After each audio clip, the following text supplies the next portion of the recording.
Hello everyone, welcome to a new series with Crafty Megan and I called Inspiration to Creation. And to give you a little intro of what this series is about, I am so excited. It's basically, I came up with this idea because I'm on a very strict freeze and I have to use the supplies that I have. I cannot go shopping anymore unless it's maybe adhesive, but that is it. And I just started thinking of ways of how I can use what I have and where I can get inspiration from to kind of give my products a whole new look. And so the very first thing I did was just a kind of a trial run, and you can find that video a couple videos back on my channel, is I took someone's layout, and I took that layout, and at first I was going to try to mimic all the colors and everything else so it looked exactly the same. Well, instead it kind of just took off in a whole different direction of using the supplies that I have, but created the design of the actual layout.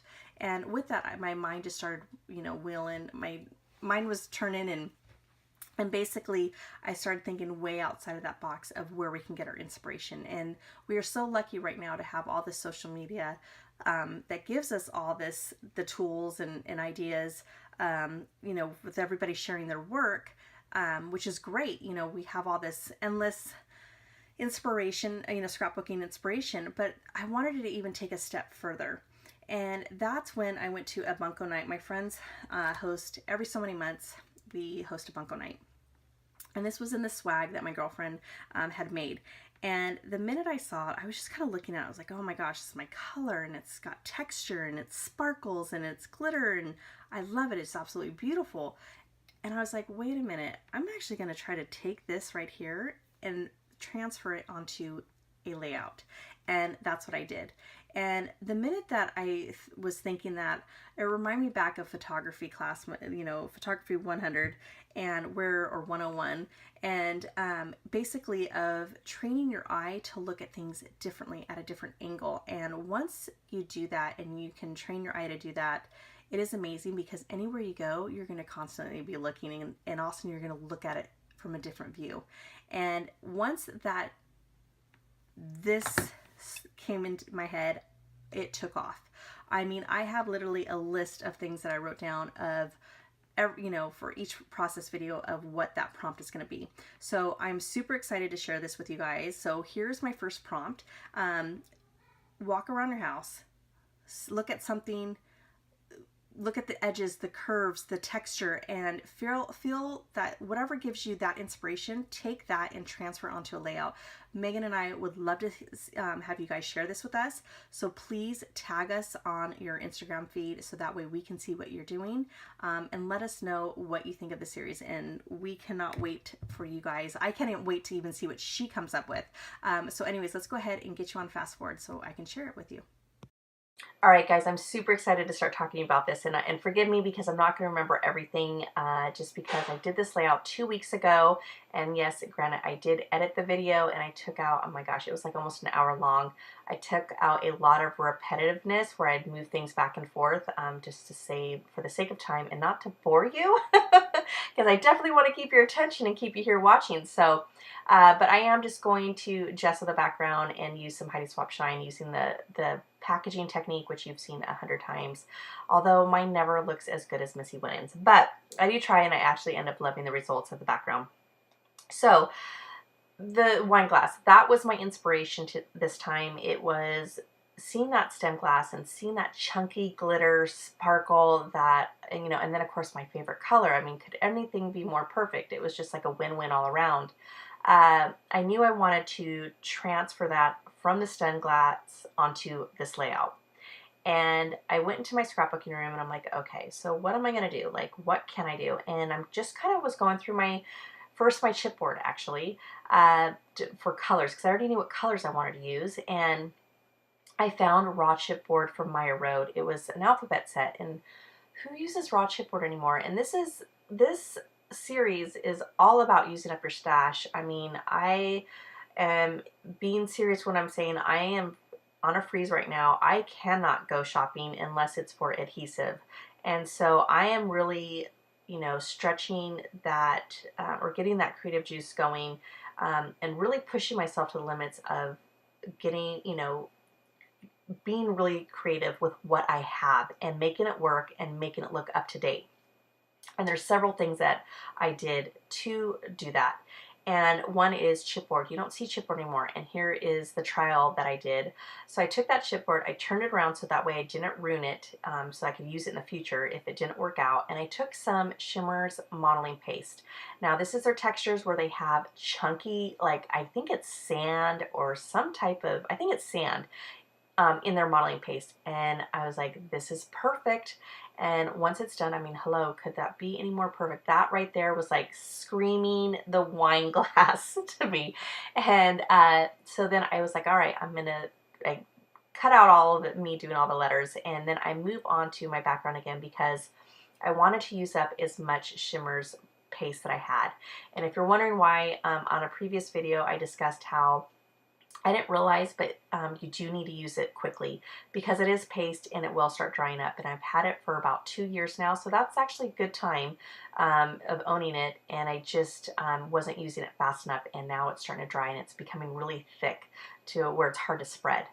So once I was done doing the background, I then went back to the letters and they were all dried, and I'm noticing that they were more of a mint versus aqua, which was fine. They could have worked, but I wanted to add, I just wanted it to go more with the background.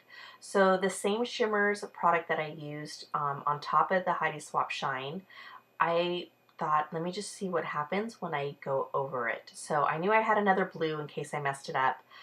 Went over it, let it dry, and I was like, oh my goodness, like this could not go any more perfect. I've never put those two two products together, which is, the textures and the paint. And yeah, it ended up beautiful, ended up turning out beautifully. So win-win all around. And here is another, talk about using up your stash and making it look up to date. That paper that I had it on our freeze frame for you, that is actually from when I first started scrapbooking. Back in 2000, when pattern paper, if you're not familiar, if you haven't been scrapbooking that long, the paper, I'm not kidding you, was as thick as the paper from your printer. So I love that. I mean, it's gorgeous. You would never know that it was that old. And if you just stick it in between the more thickers, it's not going to be that flimsy paper that normally is. It's perfect for layering. Another thing that I used, I went through my scrap bin and I found this faux envelope that I had saved for, I gutted it because I think there was a camera in the middle of it.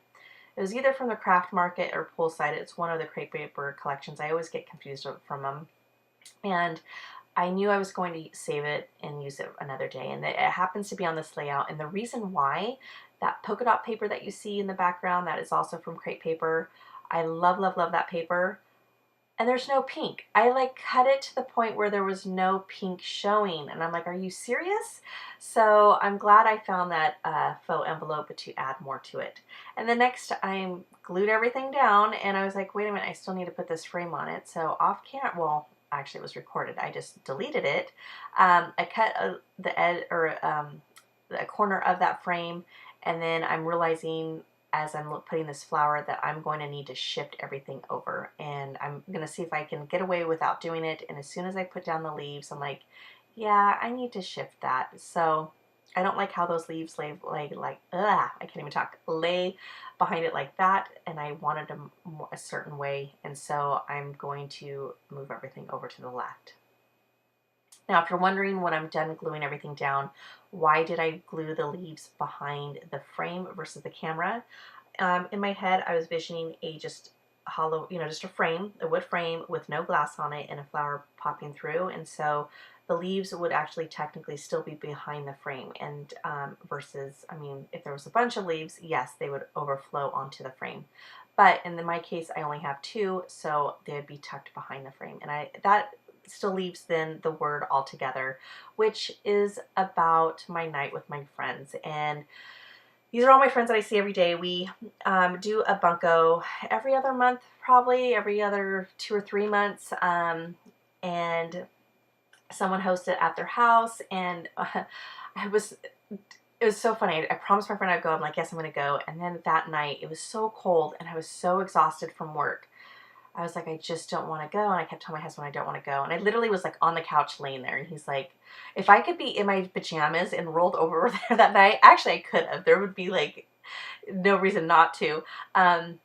I probably would have done it. And my husband's like, no, you need to go. You do this every time that your friends want to go do stuff and you just want to stay home. And you know, and he's like, but every time you go, you always have a great time. And then you're, you know, when you say that you're only going to be there for an hour, you end up coming home like several hours later. And so, and it was so true. I ended up staying there for, you know, the whole time actually until everybody left. So anyways, good times, and so glad that we actually took a picture to document it. And yeah, and so that is just something that, like I said, I took a wine glass, and that's what created the layout. And I mean, it didn't have to be like, it's, you know, just so happens to be that it came from that night, but we don't always take group pictures. And so, you know, I happened to go have a picture to go with it, and there was my swag that came, my swag bag, and then of course I was the biggest loser. I had the most losing, the biggest losing streak.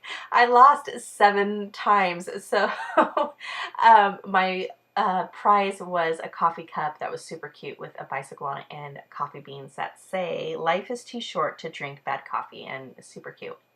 Now I'm adding just some more embellishments, and I'm realizing in that one area where the doily is that I'm just missing something. So went again through my stash, found these Cork Studio Calico arrows, and I'm trying to make this paper that says choose happiness to fit, and it's not going to work, and that's okay. I'm going to find something later on. You'll see that in the final pictures. I'm going to add my title, and then after that it's just it's going to be those letters, and then another set of some craft market ones that I have like 4 packages of that I just need to use. So again, I'm so glad I'm doing this. I hope you guys enjoy this. Please stop over to Megan's. I cannot wait to see what she created. She is not letting me know, and I'm dying here to find out what she did. So definitely hop on over to her channel. Her link will be right below, and thank you so much for joining us, and I hope you guys are finding this series really working for you on using up your stash. You guys all have an amazing night. Bye.